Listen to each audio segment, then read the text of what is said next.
Hanta virus వార్తల్లో ఉంది. Oscar winning actor ఒక ఆయన జీన్ హ్యాక్మన్ రీసెంట్గా హార్ట్ అటాక్తో చనిపోయారనమాట. ఎందుకు అంటే బెట్సీ భార్య రీసెంట్గా హంటా వైరస్తో చనిపోయిందనమాట. యుఎస్ అథారిటీస్ దీన్ని కన్ఫర్మ్ చేశాయి. అసలు ఈ హంటా వైరస్ అంటే ఏంటి? హంటా వైరస్ అనేది ఒక సీరియస్ ఇల్నెస్ అనమాట.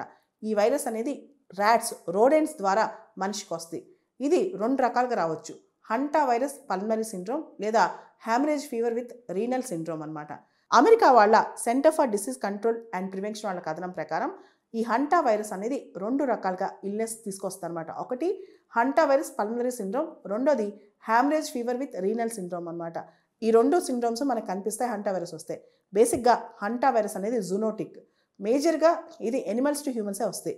అంటే మేజర్గా చెప్పాలంటే ఇంకా క్లియర్గా రాడెంట్స్ టు హ్యూమన్సే వస్తాయి అనమాట.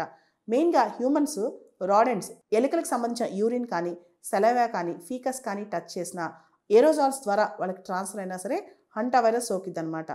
ఈ hanta virus person to person సోకదు, మనిషి నుంచి మనిషికి ట్రాన్స్మిట్ అవ్వదు, ఎనిమల్స్ నుంచి మనిషికి స్ప్రెడ్ అవుతుంది అనమాట. దీని సిమ్టమ్స్ ఫీవర్, మజిల్ ఏక్స్ అంటే కండరాల నొప్పులు, ఫీవర్ రావటం, విపరీతమైన ఫ్లూ సిమ్టమ్స్, కాఫ్ కానీ, వామిటింగ్ కానీ, డయేరియా కానీ ఇలా రావటం.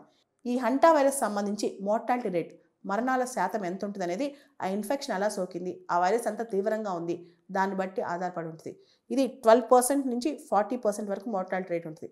అయితే హంటా వైరస్లో కూడా ప్రపంచవ్యాప్తంగా దాని ఇన్ఫెక్షన్ రేటు మారుతూ ఉంది ఆ పరిస్థితులను బట్టి. మోస్ట్గా అంటే మనం ఎక్కువ గమనించేది 2 రకాల కామన్ డిసీజెస్. హంటా వైరస్ వల్ల 2 రకాల ప్రాబ్లమ్స్ వస్తాయి. ఒకటి హంటా వైరస్ పల్మనరీ సిండ్రోమ్, ఇది ఎక్కువగా నార్త్ అండ్ సౌత్ అమెరికా, ఉత్తర దక్షిణ అమెరికాలో ఎక్కువ వస్తుంది అనమాట హంటా వైరస్ పల్మనరీ సిండ్రోమ్ అనేది. రెండోది haemorrhage fever with renal syndrome, ఇది ఎక్కువగా యూరోప్, ఏషియాలో వస్తుంది అనమాట. జనరల్గా 5 రకాల రోడెంట్స్, 5 రకాల ఎలుకల వెరైటీస్తో ఎక్కువగా హంటా వైరస్ సోకుద్ది అనమాట. 1 deer mouse, 2 cotton rat, 3 rice rat, 4 white foot mouse, 5 red backed vole అనమాట. ఈ 5 రకాల రోడెంట్స్ ద్వారా హంటా వైరస్ ఎక్కువగా సోకుద్ది. హంటా వైరస్ అనేది ఎక్కువగా స్ప్రింగ్లో, సమ్మర్లో ఎక్కువగా వ్యాపించుద్దంట. అంటే వసంతకాలంలో, తర్వాత ఎండాకాలంలో ఎక్కువగా వ్యాపిస్తూ ఉంటుంది. హంటా వైరస్ అనేది ఏరోజాల్స్, ఏదైతే రోడెంట్స్ ఎక్కువ ఉంటాయో, ఎలుకలు ఎక్కువ ఉంటాయో ఆ ప్రాంతంలో క్లోజ్డ్గా ఉంటాయి, షెడ్స్లో లేదా వెంటిలేషన్ తక్కువ ఉన్న రూమ్స్లో ఆ ఏరోజాల్స్ ద్వారా ఎలుకల యొక్క ఫీకస్ కానీ, యూరిన్ కానీ, సెలవా కానీ మనకి కనుక ఏరోజాల్స్ ద్వారా కానీ కాంటాక్ట్లోకి వచ్చినా, మనం టచ్ చేసినా మనకి ఈ వైరస్ సోకే అవకాశం ఉంది. కాబట్టి ఎలుకలకి చాలా దూరంగా ఉండాలి. ముఖ్యంగా రోడెంట్స్ వల్ల వచ్చే ఇన్ఫెక్షన్స్లో ప్రధానమైన ఇన్ఫెక్షన్ హంటా వైరస్ అనమాట. దాంతో మనం చాలా కాషియస్గా ఉండాలి. ప్రత్యేకంగా సివిల్ సర్వీసెస్ ఎగ్జామ్ సంబంధించి ఏ ఆప్షన్ చూస్ చేసుకోవాలి, ప్రిపరేషన్ ఎప్పుడు స్టార్ట్ చేయాలి, ఏ బుక్స్ రిఫర్ చేయాలి, ఇలాంటి డౌట్స్ ఉంటే CSBIS అకాడమీని కాంటాక్ట్ అవ్వచ్చు. దీనికి సంబంధించి నా పర్సనల్ అపాయింట్మెంట్ ఈ వీడియో పైన డిస్ప్లే అవుతున్న కాంటాక్ట్ నెంబర్కి ఫోన్ చేసి తీసుకోవచ్చు.